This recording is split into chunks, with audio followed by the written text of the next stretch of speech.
इद्रा सलगरीनं बाजी मारली. मित्रांनो, आज एक भव्य दिवस एक बैल मैदान पार पडतंय. सातेवाडीकरांचं आदतचं मैदान आणि या मैदानातील गट क्रमांक 2 सुटला.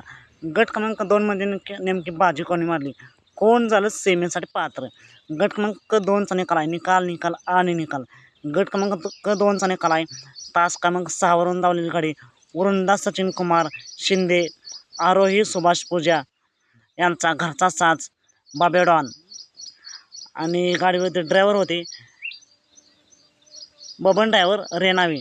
मित्रांनो, गट क्रमांक 6चा निकाल आहे. गट क्रमांक 2चा निकाल आहे. तास क्रमांक 6 वरून धावली गाडी बाब्या डॉनची गाडी. बाब्या डॉनला नक्की 7 कोणी दिली, पायऱ्या कोणात हे काय समजू शकत नाही. तुम्हाला माहीत असेल तर नक्कीच कमेंट करून सांगा. आणि गाडीवरती ड्रायव्हर होते बबन ड्रायव्हर रेनावी. बाब्या डॉनला सीमेसाठी खूप साऱ्या शुभेच्छा. चला तर मग भेटू पुन्हा एकदा अपडेट्स भन्नाटाच्या नवीन व्हिडिओमध्ये.